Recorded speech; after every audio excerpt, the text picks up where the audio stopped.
오늘은 정말 강건한 삶을 사는 비결, 이런 제목으로 함께 말씀을 나누도록 하겠습니다. 오늘 말씀은 조금 단순해 보일 수 있지만 조금 어려운 설교일 수 있습니다.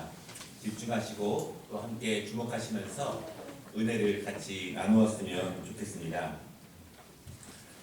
매해마다 유행하는 베스트셀러들이 있는데요. 그 유행하는 책들을 보면 주제가 다양합니다.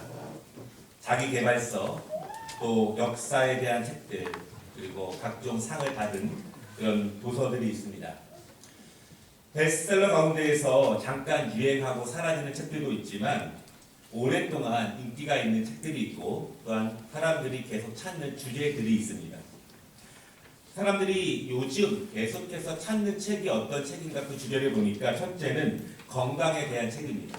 어떻게 건강을 회복할 수 있을까? 어떻게 건강하게 살 수 있고 어떻게 유지할 수 있을까? 건강에 대해서, 웰빙에 대해서 많은 분들이 이제 준비하고 또한 바라고 있습니다. 두 번째는 행복하게 사는 법에 대한 책을 많이 찾게 됩니다. 어떻게 학생들이 행복할 수 있을까? 어떻게 청년들이, 어떻게 직장인들이, 어떻게 가정이, 어떻게 노년의 삶을 행복하게 살 수 있을까? 이런 책들이 인기가 많습니다. 사람들은 행복하게 살기를 진짜 원하죠. 그리고 강건하게, 건강하게 살기를 원합니다. 모든 사람들이 행복하게 살기를 원하고 소망합니다. 그런데 반대로 소망한다고 하는 것은 원하지만, 바라지만 실제로는 그렇지 못하기 때문에 원하고 바라고 소망하는 것입니다. 그래서 행복에 대해서 책을 배우면서 또한 배우고 닮아가고 노력해 보기 원하는 마음으로 그런 책들이 인기가 많습니다.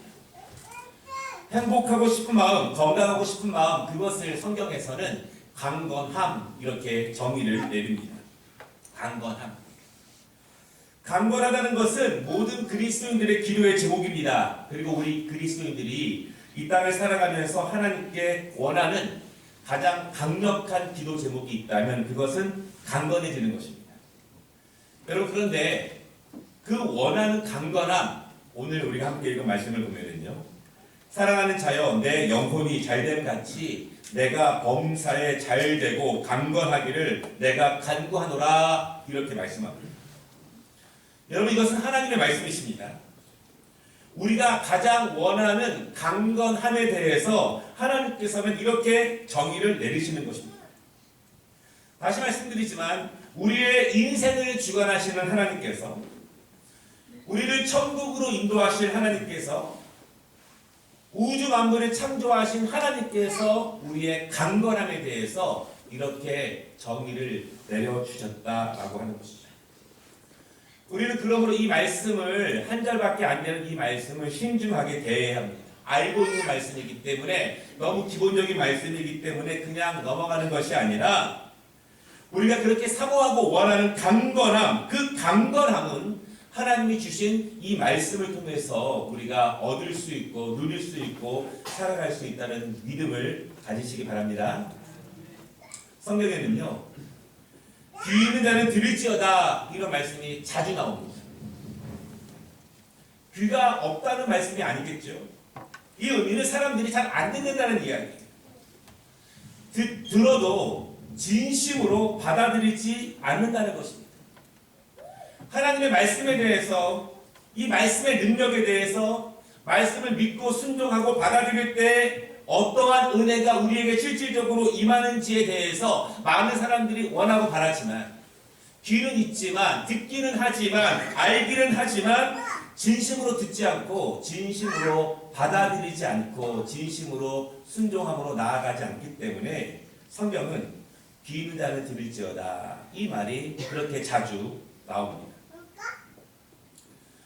저는 하나님의 축복이 정말로 우리 교회 모든 성도들의 개개인과 가정에 충만하기를 원하고 바라고 기도하는 그런 단임 목회자의 입장에서 여러분들에게 간곡히 부탁을 드린다면, 여러분의 삶이 강건해질 수 있는 비결은, 여러분의 삶의 걸음걸이가 강건해질 수 있는 비결은 먼저 영혼이 강건해지는 것이라는 사실을 믿으시기를 바랍니다.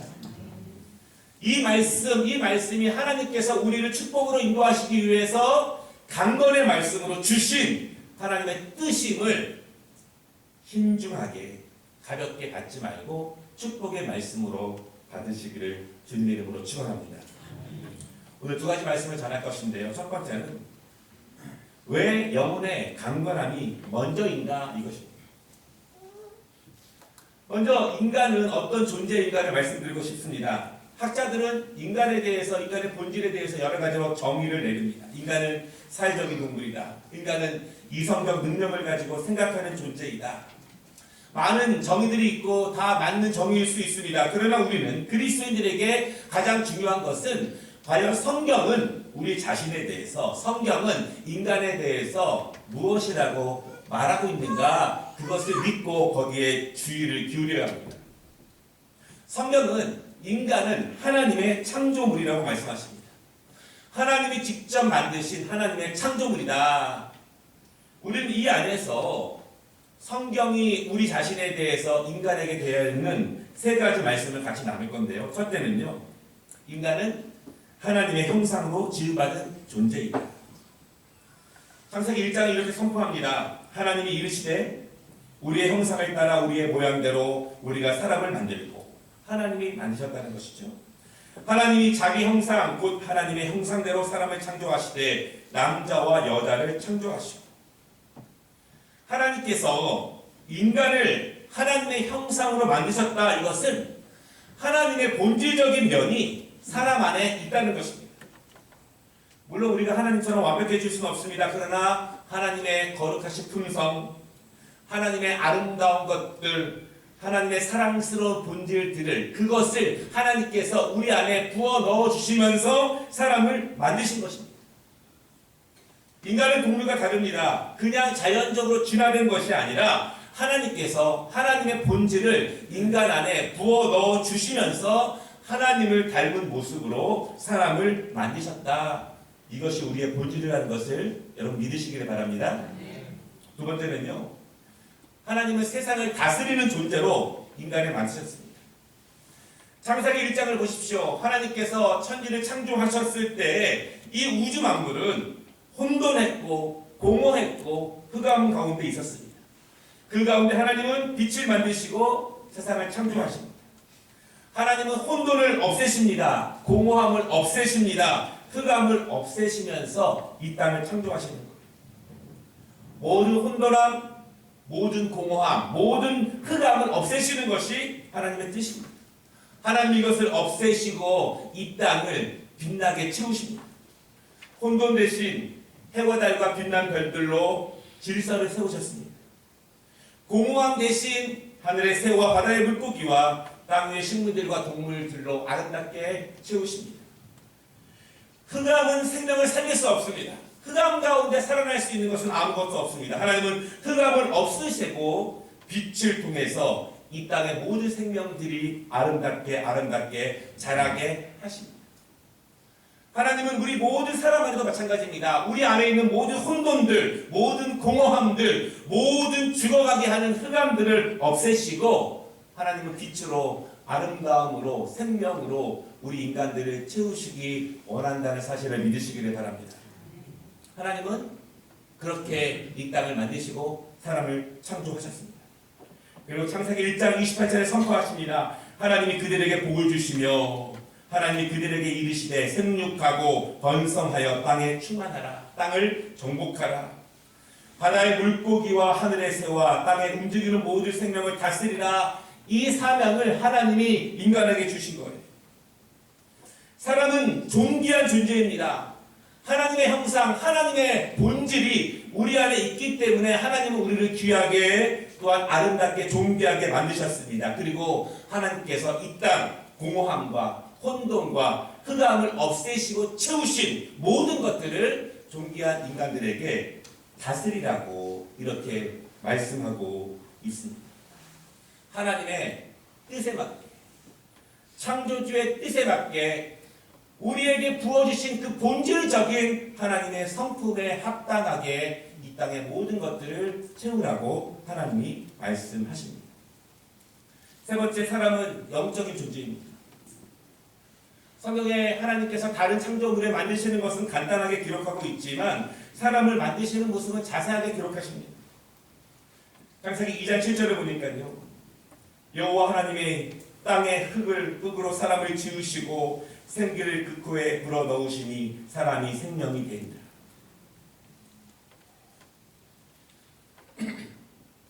사람의 재료는 흙입니다. 그래서 사람은 죽으면 나중에 흙으로 돌아갑니다. 사람은 흙이었지만 흙이 생명이 되었습니다. 그것은 하나님께서 생명의 호흡을 인간에게, 사람에게 부어 넣어 주시니 흙이 사람이 되었습니다.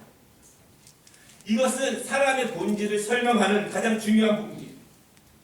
사람은 흙이었지만 하나님의 생명의 호흡을 통해서 사람이 된 것입니다. 하나님의 생명의 호흡이 없으면 사람은 그저 흙이라는 것입니다. 생명의 호흡이 무엇입니까? 하나님의 생명의 능력이 우리 안에 부어져 있다는 것입니다.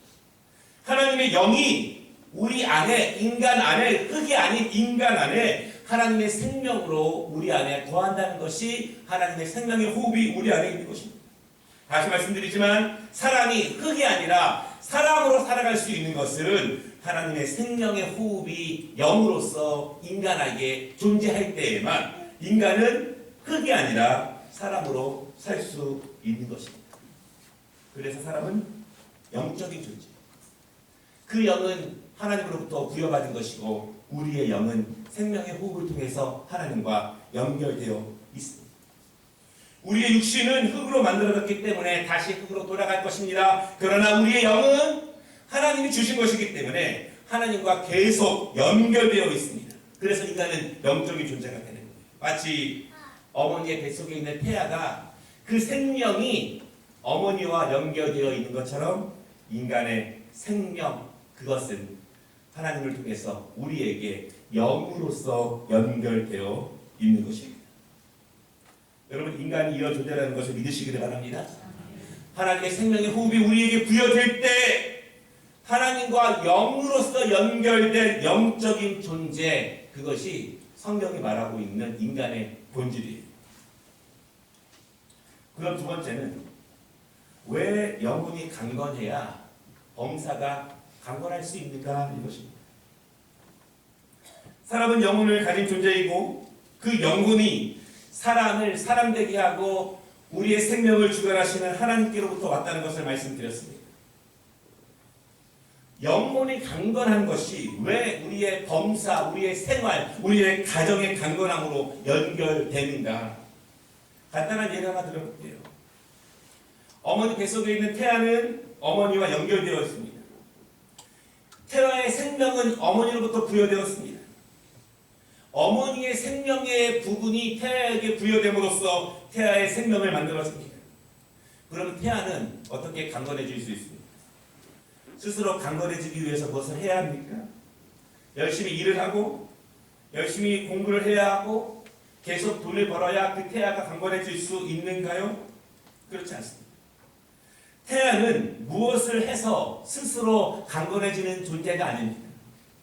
태아는 어머니로부터 주어지는 생명의 영양분을 통해서 어머니의 영양분이 계속 공급될 때 태아는 자신의 노력이 아니라 어머니의 은혜를 통해서 어머니의 사랑을 통해서 태아는 강건해지고 자라게 됩니다. 사람이 어떻게 강건해질까요? 사람의 행복을 누가 줄 수 있습니까? 사람의 미래를 누가 보장합니까? 우리의 영원한 삶, 영원한 천국의 삶을 누가 인도할 수 있습니까? 여러분 스스로 무엇을 해서 그것을 가능하게 하실 수 있습니까? 우리의 영원한 삶과 우리의 인생을 누가 주관할 수 있습니까? 사람은 하나님이 만든 존재라는 사실을 잊지 말아야 합니다. 사람은 하나님의 생명의 호흡을 통해서 그 호흡을 통해서 영적인 은혜를 공급받는 영적인 은혜라는 사실을 잊지 말아야 합니다. 사람에게서의 행복, 사람에게서의 강건함, 이것은 우리가 스스로 무엇인가 해서 얻어지는 것이 아니라 하나님의 공급하심이 우리의 영혼에 끊임없이 부어질 때 하나님의 힘주심과 하나님의 은혜 주심과 하나님의 소망 주심과 하나님의 믿음 주심이 우리 안에 계속적으로 부어 주실 때 우리의 열정과 우리의 꿈과 우리의 비전을 만들어낼 수 있습니다. 어떤 분이 이렇게 물어봅니다. 영혼이 강건하면 그 강건함이 우리의 실제적인 삶의 강건함으로 연결됩니까? 그것이 맞습니까? 이렇게 물어봐요. 이 말은 우리의 영혼이 우리의 삶과 진짜 연결되어 있습니까? 마치 엄마가 태아가 연결된 것을 믿겠지만 우리의 영혼이 우리의 진짜 삶과 내가 일하는 것과 공부하는 것과 내 인생과 진짜 연결되어 있습니까? 이렇게 묻는 거예요. 여러분 분명한 것은요. 인간을 하나님이 만드신 영적인 존재이기 때문에 우리의 강건함은 우리의 영혼의 강건함과 연결되어 있다는 사실을 믿으시기를 바랍니다. 쉬운 예를 들어 드릴게요. 산모가 아프면 태아는 강건할 수 없습니다. 어머니가 음식을 태아에게 공급하지 않으면 태아는 강건해질 수 없어요. 태아의 몸은 외부로부터 공급되는 영양분을 통해서 강건해지는 것입니다. 누군가가 부어해 주어야만 강건해질 수 있습니다. 다른 예를 들어 드릴게요. 한 사람이 마음에 큰 병을 얻었습니다. 해결되지 않고 감당할 수 없는 마음의 병이 생긴 거예요. 그 마음의 병이 점점 깊어집니다. 마음에 큰 병을 얻으면 육신이 강건해질 수 있습니까?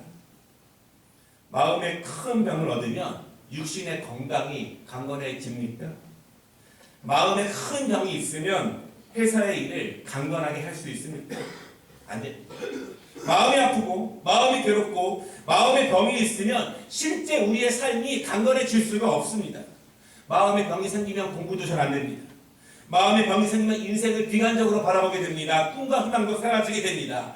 마음의 병이 생기면 모든 것들을 부정적으로 보게 됩니다. 가정일도 안 됩니다. 인간은 본질적으로 내면의 강건함이 외적인 강건함으로 연결되어 있는 존재입니다. 왜냐하면 단순히 흙이 아니기 때문입니다. 흙이 아니라 하나님의 생명이 우리 안에 부여됨으로써 인간이 된 존재이기 때문에 사람은 내적으로 강건해야 외적으로 강건해질 수 있는 것이에요. 반대로 말씀드리겠습니다. 일이 잘 안 되는 거예요. 내 뜻대로 잘 풀리지 않습니다. 공부가 잘 되지 않고 내 인생의 미래가 잘 풀리지 않아. 일이 잘 안 돼요. 그런데 이상하게 마음은 평안합니다. 일은 잘 안 되는데 이상하게 마음은 강건해지고 긍정적인 생각이 듭니다. 이상하게 오늘도 실패했는데 마음속에서는 포기하지 말자는 마음이 생겨요.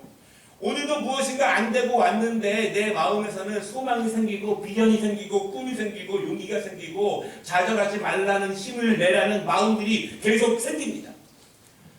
외적인 상황은 그대로인데 내적으로는 힘과 용기와 비전이 날마다 생기는 거예요. 그러면 다시 일어날 수 있습니다.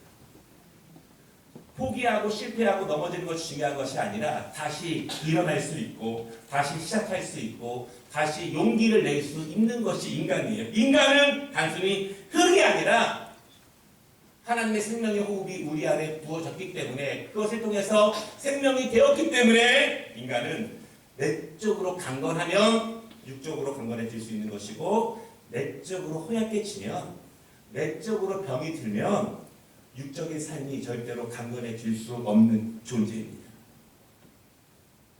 무엇이 있으면 내가 행복해질 수 있을까요? 날마다 실패하지만 어떻게 하면 내가 용기를 얻을 수 있을까요?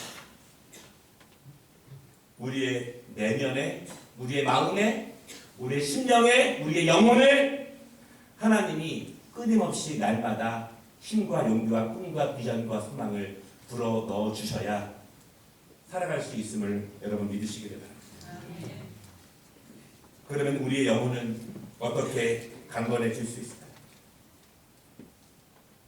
여러분 이제 우리가 내적으로 영혼이 강건해야 삶이 강건해질 수 있다는 말씀을 나눴습니다.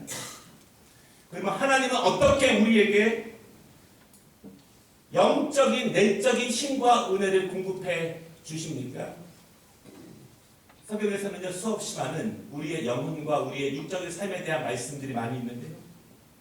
시편 86편 4절을 보니까 주여 내 영혼이 주를 우러러 보으니 주여 내 영혼을 기쁘게 하소서.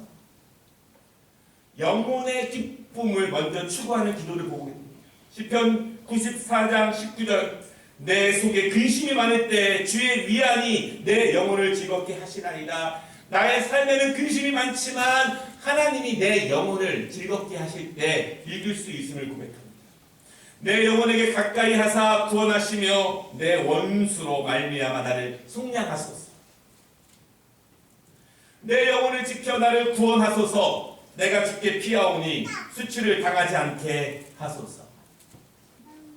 내가 간구하는 날에 주께서 응답하시고 내 영혼에 힘을 주어 나를 강하게 하셨나이다. 여러분, 우리의 기도의 응답이 어디로 올까요? 여러분, 우리의 기도의 응답이 우리의 문제로 우리의 손과 발로 오지 않습니다. 우리의 기도의 응답은 내 영혼에게 옵니다. 하나님이 우리의 기도의 응답으로 내 영혼에 지혜를 주시고 새로운 비전을 주시고 새로운 용기를 주심으로 우리의 기도가 응답된다는 사실을 믿으시기를 바랍니다. 성경의 수많은 말씀들이 이것을 증언할 텐데 여러분, 오늘 이 시편의 말씀들을 보면요, 그 사람들은 문제를 해결받기 이전에 원수의 속박에서 벗어나기를 구하기 전에 하늘의 지혜와 명철을 하나님께 달라고 기도하기 전에 하나님께서 먼저 내 영혼을 만져주셔야 하고 문제 해결보다 먼저 내 영혼에 기쁨을 주셔야 함을 알고 원수들이 눈앞에 있지만 하나님이 먼저 내 영혼에 은혜를 주셔야 함을 아는 사람들이 바로 성경에 있는 믿음의 사람들입니다. 이들은 하나님의 진리를 아는 사람들이에요. 믿음의 사람들에게 삶의 강건함은 어디서 오는지 그 비결을 아는 분들입니다. 영혼이 강건할 때 삶이 강건해진다는 법칙을 아는 분들입니다. 여러분의 인생의 문제, 여러분의 미래의 문제, 여러분의 소망의 문제, 여러분의 자녀들의 인생의 문제 누가 해결할 수 있습니까? 우리가 무엇을 해결할 수 있는 것이 아닙니다. 하나님이 내 영혼에 은혜를 주실 때, 하나님이 내 영혼을 만져주실 때, 하나님이 내 영혼에 소망과 꿈과 비전을 주실 때, 하나님이 내가 한 번도 생각하지 못하고 상상하지도 못한 그 은혜를 내 안에 주실 때 내 영혼이 강건해짐을 여러분 믿으시기를 바랍니다. 말씀 마치겠습니다. 그러면 우리의 영혼은 어떻게 강건해지는가 다시 한번 묻고 싶습니다. 태아는 탯줄을 통해서 어머니와 연결되어 있습니다. 그러면 우리의 영혼은 어떻게 하나님과 연결되겠습니까? 어떻게 여러분 하나님과 연결되겠습니까? 어떻게 영양분을 공급받을 수 있습니까? 우리의 영양분은 예배를 통해서 공급되어집니다. 예배를 통해서 하나님의 은혜가 우리의 영혼에 임한다는 사실을 믿으시기를 바랍니다. 우리는 예배를 신중하게 접해야 합니다. 하나님이 예배를 통해서 우리에게 은혜를 주시고 말씀의 깨달음과 말씀의 순종과 말씀의 은혜를 통해서 우리 안에 새로운 용기와 새로운 소망과 새로운 믿음과 새로운 은혜로 나아가게 우리를 끊임없이 권면하십니다. 우리의 영적인 능력은 어디서 옵니까? 우리의 기도를 통해서 옵니다. 내가 간구할 때 하나님은 내 영혼의 지혜와 힘을 주십니다. 내가 좌절할 때, 내가 안 될 때, 내가 아플 때, 내가 포기해야 될 때, 그때 더 기도해야 되는 이유는 기도해야 하나님이 위로해 주시고 기도해야 하나님이 기쁨을 주시고 기도해야 돌파구를 주시고 기도해야 새로운 능력을 주신다는 사실을 여러분 믿으시기를 바랍니다. 그때가 더욱더 기도할 때예요. 기도를 통해서 주십니다. 영적인 은혜가 무엇을 통해서 옵니까? 우리의 찬양을 통해서. 내가 찬양할 때 내 마음에 기쁨이 생깁니다. 내가 찬양할 때 그 가사를 통해서 내 마음에 소망이 생깁니다. 내가 찬양을 통해서 하나님이 우리의 영혼에 그 찬양의 멜로디와 가사에 담긴 그 기도의 간구를 우리에게 부어주신다는 사실을 여러분 믿으시기를 바랍니다. 여러분 그렇다면 우리의 예배는, 우리의 기도는, 우리의 찬양은 하나님을 위해서 내가 뭐 해드리고 내가 뭐 드리는 것 투자하는 건 아닙니다. 하나님이 공식적으로 우리의 영혼에게 은혜를 주시기 위해서, 꿈과 소망과 위로를 주시기 위해서 사랑하는 자녀들, 하나님의 형상으로 만든 그 자녀들을 불러 모아 주셔서 하나님의 영혼의 은혜를 부여해 주시는 것이 바로 우리의 예배라는 것을 믿으시기 바랍니다. 예배를 통해서 말씀, 기도, 찬양은 본질적으로 하나님과 연결된 생명의 호흡이 충만해지는 통로라는 사실입니다. 우리는 그렇게 내적으로 충만해질 때, 내적으로 기쁠 때, 내적으로 강건해질 때 우리의 삶이 강건해집니다.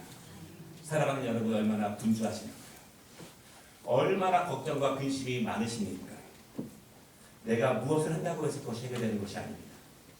하나님이 우리에게 영적으로 부어주셔야, 영적인 능력을 주셔야 강건해질 수 있음을 믿으시기를 바랍니다. 이 삶의 영적인 축복을 순종함으로 받아들이는 우리 사랑하는 모든 가족들이 되시기를 주님의 이름으로 축원합니다. 기도하겠습니다.